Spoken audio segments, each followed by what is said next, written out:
क्या बे सुरेश, अभी पूरे बाजार में हल्ला है कि तू अब चिकन तड़का बेचेगा। अबे अपनी शक्ल देखी है, झोपड़ी बचाने के पैसे नहीं हैं और चला है बड़ा होटल खोलने।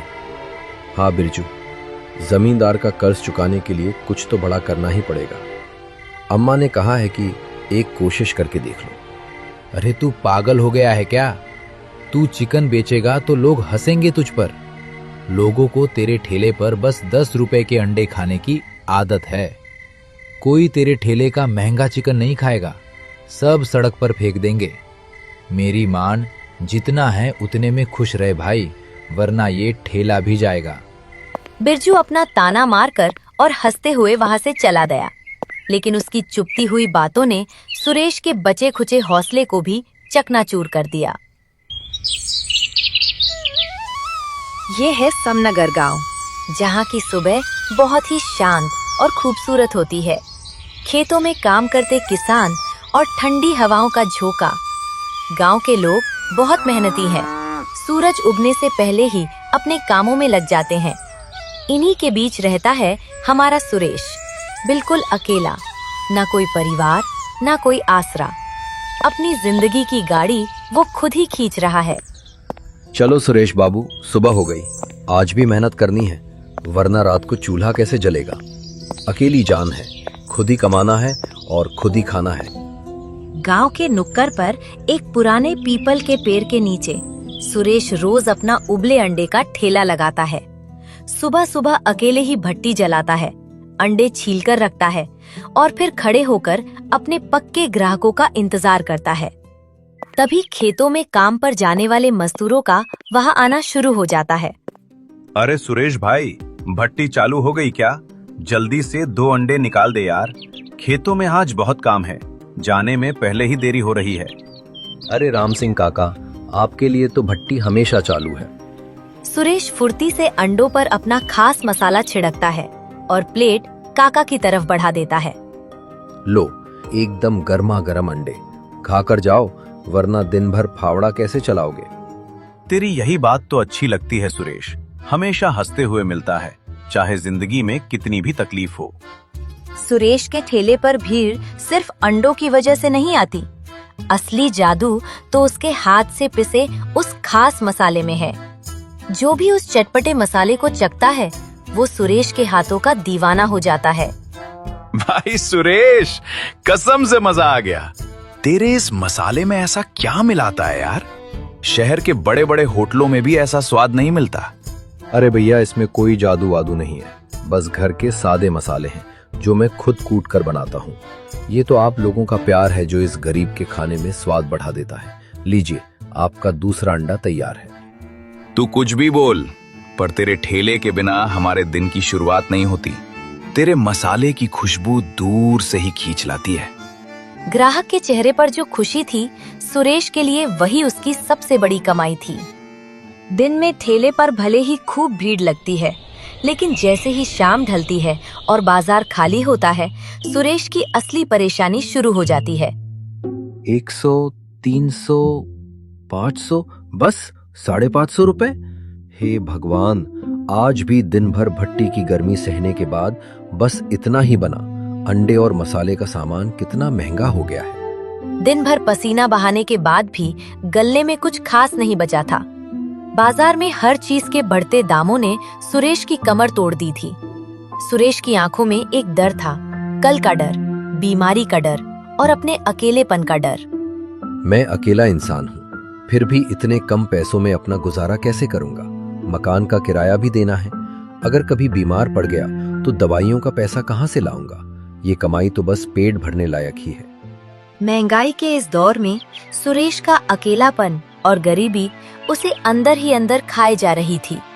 रोज शाम को ठेले के पास उदास बैठे सुरेश को गांव के रामू काका अक्सर देखते थे। आज सुरेश का उतरा हुआ चेहरा देखकर काका से रहा नहीं गया। क्या बात है सुरेश, आज फिर पैसों का हिसाब लगाकर परेशान हो रहा है? तू तो जवान लड़का है, फिर भी तेरा चेहरा हर शाम ऐसे क्यों उतर जाता है? क्या परेशानी है, मुझे बता। क्या बताऊं काका, आप तो सब जानते ही हैं।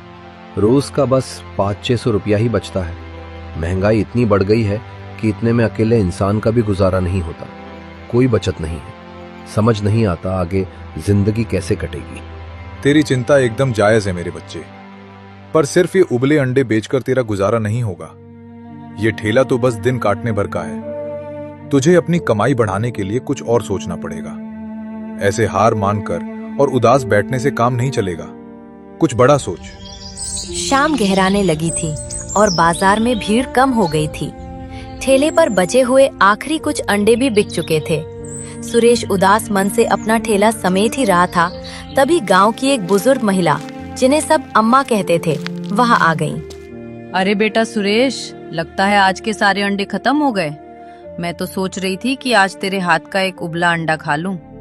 हाँ अम्मा, आज के तो सारे बिक गए। आप कल आना, मैं आपके लिए एकदम बढ़िया अंडे निकाल कर रखूंगा। अंडे तो मैं कल खा लूंगी बेटा, पर ये बता, तेरा चेहरा क्यों इतना उतरा हुआ है? देखकर ही लग रहा है कि तू फिर किसी गहरी चिंता में है। तू बिल्कुल अकेला है बेटा, खुद ही सब कुछ संभालता है। मुझे बता, क्या बात है? क्या बताऊं अम्मा, अंडे तो बिक गए लेकिन कमाई कुछ नहीं है। महंगाई इतनी बढ़ गई है कि अब गुजारा नहीं होता। दिन भर खटता हूँ फिर भी हाथ में कुछ नहीं बचता। अकेला हूँ, काल को कुछ हो गया तो मुझे कौन पूछेगा? बस यही सोच सोच कर डर लगता है। सुरेश की परेशानी सुनकर अम्मा को बहुत बुरा लगा। उन्होंने सुरेश को हमेशा अपने बेटे जैसा माना था। अम्मा ने कुछ पल सोचा और फिर एक बहुत ही काम की बात कही। देख बेटा, सिर्फ अंडे बेचने में अब वो मुनाफा नहीं रहा। तेरी उम्र अभी मेहनत करने की है, और सबसे बड़ी बात, तेरे हाथ में जादू है। लोग तेरे मसाले के दीवाने हैं। मेरी मान तो तू कुछ नया शुरू कर। अम्मा की इस बात से सुरेश थोड़ा झिझक गया। वो इतने सालों से बस अंडे ही बेच रहा था। सुरेश हैरानी से अम्मा की तरफ देखकर, नया काम? पर मैं गरीब आदमी और क्या बेच सकता हूँ अम्मा? तू रात के वक्त चिकन तड़का और रोटी क्यों नहीं बेचता? गांव के मजदूर और किसान जब शाम को लौटते हैं तो उन्हें भरपेट खाना चाहिए होता है। तेरा मसाला इतना बढ़िया है, अगर तूने चिकन तड़का बनाया तो देखना हाथों हाथ बिकेगा। तेरी कमाई भी दोगुनी हो जाएगी। नया काम शुरू करने का नाम सुनते ही उसके मन में डर और उलझन बैठ गई। चिकन तड़का? अम्मा, ये तो बहुत बड़ा काम है। मैंने जिंदगी में कभी इतने लोगों के लिए चिकन नहीं बनाया। अगर मसाले कम ज्यादा हो गए या खाना खराब हो गया तो मेरा तो नाम ही खराब हो जाएगा बाजार में। अरे डरता क्यों है? कोई भी काम पहली बार में ही एकदम सही नहीं होता। बात सिर्फ डर की नहीं है अम्मा, बात पैसों की भी है। चिकन और राशन लाने के लिए पैसे भी तो चाहिए। मैं अपनी सारी जमा पूंजी इसमें लगा दूं और अगर धंधा नहीं चला तो मैं तो पूरी तरह सड़क पर आ जाऊंगा। मेरा तो इस दुनिया में और कोई है भी नहीं जो मुझे सहारा दे। सुरेश और अम्मा बात कर ही रहे थे कि माहौल अचानक बदल गया। गांव का क्रूर जमींदार अपने एक आदमी के साथ ठेले के पास आ धमका। जमींदार को देखते ही सुरेश का दिल जोर से धड़कने लगा। ओए सुरेश, बाहर निकल ठेले के पीछे से। बहुत दिन हो गए तेरी ये टाल मटोल सुनते हुए। पिछले 4 महीने से तूने मेरे कर्ज का ब्याज तक नहीं चुकाया है। क्या सोच रखा है तूने? मेरा पैसा क्या पेड़ पर उगता है? जमींदार की कड़कती आवाज सुनकर सुरेश के पसीने छूट गए। वो डर के मारे कांपता हुआ ठेले के पीछे से बाहर आया और जमींदार के सामने हाथ जोड़कर खड़ा हो गया। मालिक, बस कुछ दिन की मोहलत और दे दीजिए। मेरी कमाई बहुत कम है, पेट काटना पड़ रहा है। मैं पाई पाई जोड़ रहा हूँ, जल्दी ही आपका सारा पैसा चुका दूंगा। मुझ अकेले गरीब पर रहम कीजिए। कोई मोहलत नहीं मिलेगी। सुन ले कान खोलकर, अगर अगले हफ्ते तक मेरे पैसे नहीं मिले तो मैं तेरा ये ठेला और वो छोटी सी झोपड़ी दोनों नीलाम कर दूंगा। फिर सड़क पर भीख मांगना। इतना कहकर जमींदार अपने आदमी के साथ पैर पटकता हुआ वहां से चला गया। पीछे रह गया तो सिर्फ सुरेश, जो अपनी नीलाम होती जिंदगी के डर से सुन पड़ चुका था। भारी कदमों और उदास मन से सुरेश अपना ठेला धकेलते हुए अपनी छोटी सी झोपड़ी तक पहुंचा। हे भगवान, अब क्या होगा मेरा?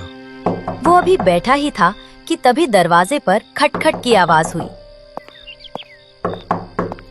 सुरेश ने उठकर दरवाजा खोला तो सामने उसका पुराना साथी बिरजू खड़ा था।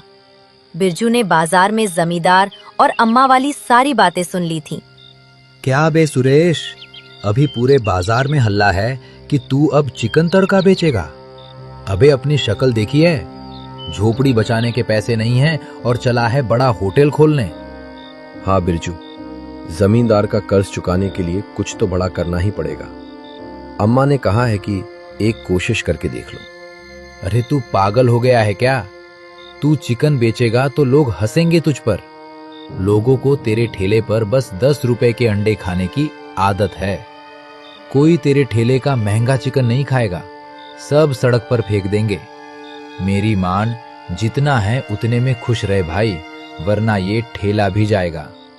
बिरजू अपना ताना मारकर और हंसते हुए वहां से चला गया, लेकिन उसकी चुपती हुई बातों ने सुरेश के बचे खुचे हौसले को भी चकनाचूर कर दिया। अगर मैं डरकर यूं ही हाथ पर हाथ धरे बैठा रहा तो एक दिन ये झोपड़ी और ठेला दोनों छिन जाएंगे। सड़क पर भीख मांगने से तो अच्छा है कि एक आखिरी कोशिश कर ली जाए। अम्मा बिल्कुल सही कहती हैं, मुझे ये जोखिम उठाना ही पड़ेगा। अब कुछ बड़ा करना ही पड़ेगा, चाहे जो हो जाए। मैं हार नहीं मानूंगा। दिए की उस छोटी सी लौ ने जैसे सुरेश के अंदर की बुझती हुई आग को फिर से जगा दिया। अगले दिन सुरेश अपनी बची खुची सारी जमा पूंजी लेकर बाजार की ओर निकल पड़ा। वो चिकन वाले के पास गया और सबसे ताजा और बढ़िया चिकन खरीद लिया। इसके बाद सुरेश ने मसालों की दुकान से कुछ खास मसाले भी खरीदे ताकि उसकी डिश में अलग ही स्वाद आ सके। शाम तक घर लौटकर सुरेश ने अपना काम शुरू कर दिया। अरे बाप रे, इस बड़े पतीले को अकेले संभालना तो बहुत मुश्किल काम है। उबले अंडे बनाना और चिकन तड़का पकाने में तो जमीन आसमान का फर्क है। पर मुझे हिम्मत नहीं हारनी है। आज रात सोऊंगा नहीं, चाहे पूरी रात जगना पड़े। ये तड़का तो मैं बना कर ही रहूंगा। भट्टी की तेज आंच और उठते धुएं के बीच सुरेश पूरी रात काम में जुटा रहा। थकान और नींद के बावजूद उसकी आंखों में सिर्फ एक ही सपना था, कुछ बड़ा करने का। अगली सुबह सुरेश भारी मन से अपना ठेला लेकर चौराहे पर पहुंचा। आज अंडों की जगह पतीले में चिकन तड़का रखा था। तभी खेतों की ओर जा रहे कुछ लोग रोज की तरह उसके ठेले पर अंडा खाने के लिए आ पहुंचे। अरे सुरेश, ये क्या बना लाया आज? सुबह सुबह कौन चिकन खाता है भाई? हमें तो अपने वही 10 रुपए वाले उबले अंडे दे। भैया आज अंडे नहीं है, एक बार ये चिकन चक्कर तो देखिए, बहुत मेहनत से बनाया है। नहीं नहीं, रहने दे। एक तो सुबह का वक्त, ऊपर से इसमें से जले हुए की महक आ रही है।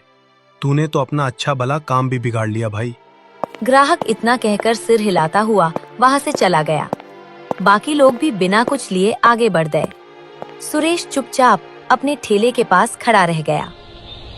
दोपहर ढल गई, लेकिन पतीले से एक प्लेट भी नहीं बिकी। लोग आते, लेकिन अंडे की जगह चिकन करी का नाम सुनते ही बिना रुके आगे बढ़ जाते। सुरेश की सारी मेहनत और बची खुची पूंजी सब मिट्टी में मिल चुकी थी। वो हताश होकर ठेले के पास जमीन पर घुटनों के बल बैठ गया। मैं सच में बहुत बड़ा बेवकूफ हूँ। बिरजू बिल्कुल सही कह रहा था। मेरी औकात सिर्फ 10 रुपए के अंडे बेचने की थी। मैंने बड़ा सपना देखकर अपना सब कुछ बर्बाद कर लिया। पूरा खाना खराब हो गया। अब तो जमींदार मुझे जिंदा नहीं छोड़ेगा। दोपहर की कड़क धूप में सुरेश अपने ठेले के पास हताश बैठा था। वो अकेला इंसान अपनी किस्मत पर रो रहा था। तभी अम्मा वहां से गुजरी और सुरेश को इस तरह टूटा हुआ देखकर रुक गईं। क्या हुआ बेटा, ऐसे क्यों रो रहा है? एक छोटी सी रुकावट से हिम्मत हार गया? तू तो बहुत मेहनती है सुरेश। मैं बर्बाद हो गया अम्मा, सब कुछ खत्म हो गया। रात को नींद की झपकी लग गई, खाना थोड़ा जल गया और घबराहट में नमक भी ज्यादा हो गया। कोई सुबह सुबह मेरा ये खराब खाना नहीं खा रहा। मेरी जिंदगी की सारी पूंजी डूब गई। अरे पगले, जो काम पहली बार करो उसमें गलती तो होती ही है। गलती से ही इंसान सीखता है। तू हार मत मान बेटा, भरोसा रख, कोई न कोई रास्ता जरूर निकलेगा। अम्मा की बातों ने सुरेश के अंदर जैसे एक नई जान फूंक दी। अम्मा के जाने के बाद उसने अपने आंसू पोंछे और ठंडे दिमाग से सोचना शुरू किया। थोड़ी ही देर में उसे समझ आ गया था कि उससे कहाँ गलती हुई है।